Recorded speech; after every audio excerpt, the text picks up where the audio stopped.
আসসালামু আলাইকুম। আমি রিজভী বলছিলাম। আ আজকে আপনাদেরকে দেখাবো হচ্ছে আপনারা কিভাবে আ ড্রপ শিপিং করতে পারেন এবং এটা সম্পর্কে YouTube এ অনেক ভিডিও পেয়ে যাবেন। রিসার্চ করলে আপনারা হচ্ছে অনেক ক্যাটেগরির ভিডিও থাকবে। তবে আজকে আপনাদেরকে এমন একটা আইডিয়া দিব যাতে আপনাদের একটা ধারণা হয়ে যায় যে ড্রপ শিপিংটা কিভাবে স্টার্ট করবেন এবং কেন আপনার ড্রপ শিপিংটা প্রয়োজন। যদি আপনি আ ড্রপ শিপিংটাকেই বেছে নেন যে আপনি স্টার্ট লেভেলে আপনি ড্রপ শিপিং দিয়ে স্টার্ট করবেন এবং আপনার বাজেট ছোট।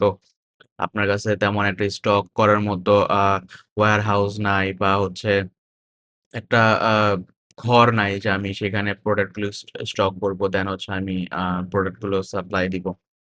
তো এটা কিভাবে কাজ করবেন এবং খুব সহজ পদ্ধতিতে আপনাদের কাছে বুঝাইয়া দিব, হ্যাঁ?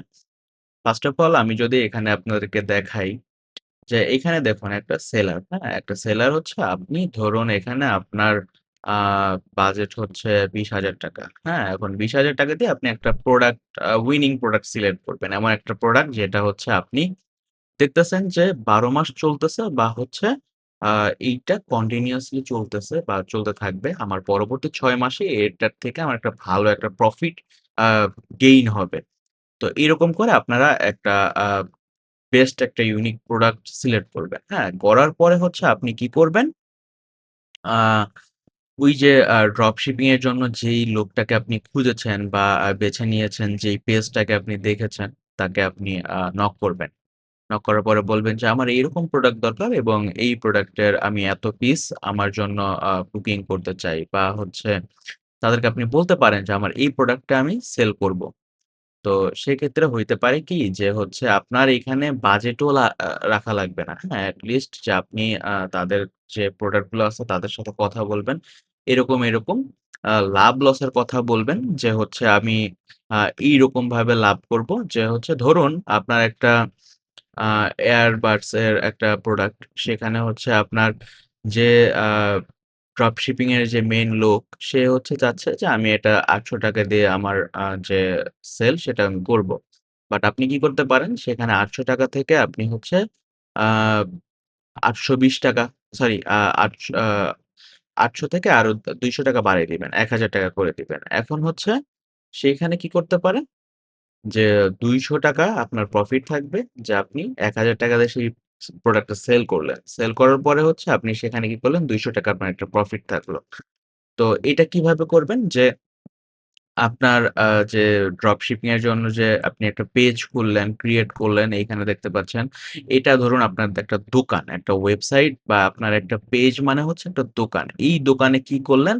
আপনি প্রোডাক্টের রিভিউ দিলেন যে ভিডিও করলেন, দেখালেন যে এইখানে হচ্ছে আমার এই প্রোডাক্ট গুলো আছে। আপনারা কিনতে চাইলে জানাবেন।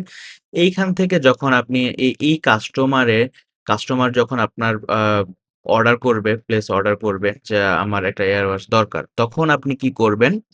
ওই সাপ্লায়ারকে ফোন দিবেন বা সাপ্লায়ারকে বলবেন যে আমার আপনার ওয়্যারহাউস থেকে বা আপনার এইখান থেকে আমার এতগুলো প্রোডাক্ট হচ্ছে দরকার। এখন হচ্ছে আমি এতগুলো গেইন করেছি। সে কি করবে? প্যাকেজিং করে সবকিছু করে এভরিথিং করে সে আ সেই কাস্টমারকে শিপিং প্রোডাক্ট করবে মানে শিপ করে দিবে। শিপ করে দেন হচ্ছে তার কাছে ৩ দিনের ভিতরে অর্ডার প্লেস করলে চলে যাবে। এটা আপনারা জানেন যে বাংলাদেশের ভিতরে চলে যায়। এবং এটার অনেক তারাই মাধ্যম করে দিবে। আ মানে কোনো হ্যাসেল পোহাইতে হবে না যদি প্রোডাক্টের সমস্যাও থাকে। অবশ্য আরেকটা সমস্যার দিক হচ্ছে যে যদি প্রোডাক্ট ভাঙা হয় বা হচ্ছে এমন একটা জিনিস প্রোডাক্ট সিলেক্ট করলেন যেটা নষ্ট হয় যেমন ইলেকট্রনিক গ্যাজেট সেগুলো যদি নষ্ট হয়, দেন আপনি ঐখান থেকে হচ্ছে যখন প্রোডাক্ট গুলো নষ্ট হবে তখন কিন্তু একটা কাস্টমার আপনাকে ফিডব্যাক দিবে যে আপনার পেইজে যে আপনার কাছ থেকে প্রোডাক্ট নিয়েছি, আপনি নষ্ট প্রোডাক্ট দিয়েছেন। তখন কিন্তু অবশ্যই আপনাকে একটা ব্যাড রিভিউ দিবে। এগুলোর কারণেও কিন্তু আপনার বিজনেসটা নষ্ট হয়ে যেতে পারে। তো মেইন কনসেপ্টটা বলি। যখন কাস্টমারকে দিবে, দেওয়ার পরে হচ্ছে সেই কাস্টমার পেমেন্ট করবে এই আস সাপ্লায়ার কাছে, হ্যাঁ? এই সাপ্লায়ারের কাছে পেমেন্ট করবে এবং পেমেন্ট করার পরে এইখানে যে আপনার একটা অ্যামাউন্ট জমা হবে যে একটা ফান্ডে, তারা কি করবে? তারা আপনাকে মাস শেষে বা আপনি যে ১৫ দিন পরে আপনাদের সাথে যেভাবে ডিল হবে, সেইভাবে করে আপনারা হচ্ছে তাদের কাছ থেকে আ যেই লাভের অংশটা সেটা আপনারা নিজেরা ডিরেক্ট নিয়ে নিতে পারেন। এবং আপনারা এরকমও করতে পারেন যে আমি হচ্ছে দিনে আমার যে কয়টা বিক্রি হবে সে কয়টার প্রফিট আমাকে দিয়ে দিতে হবে। তো অ্যাকচুয়ালি এইটাই হচ্ছে ড্রপ শিপিং এর মেইন কনসেপ্ট। আরেকটা জিনিস হচ্ছে যে ড্রপ শিপিং আরেকভাবেও করা যায়। সেইটা হচ্ছে কিভাবে? যে হচ্ছে আপনি দেখবেন যে দারাজেও কিন্তু ড্রপ শিপিং করে। দারাজ কিন্তু একটা ড্রপ শিপিং ওয়েবসাইট। এখন এইটা কিন্তু একটা অ্যাপস দেখবেন যে দারাজ যে মেইন মালিক সে কিন্তু অ্যাকচুয়ালি দেশের না, আ অন্য দেশের। সে কি করছে যে একটা ওয়েবসাইট ক্রিয়েট করছে। যেমন আলিবাবা সেখানেও কিন্তু বিভিন্ন সেলার ড্রপ শিপিং সেলার গুলো হচ্ছে সেল করে, প্রোডাক্ট সেল করে। তো সেইখানে কি করে তাদের লাভের অংশটুকু রেখে তারা হচ্ছে প্রোডাক্ট সেল করে। অ্যাকচুয়ালি আ তাদের এইরকমভাবে বিজনেসটা স্টার্ট করা যায়। তো ড্রপ শিপিং বিভিন্নভাবে করা যায়। তো আপনি চুজ করবেন যে আপনার কিভাবে ড্রপ শিপিংটা দরকার বা প্রয়োজন। তো আজকের মতো এতটুকুই। ভালো থাকবেন।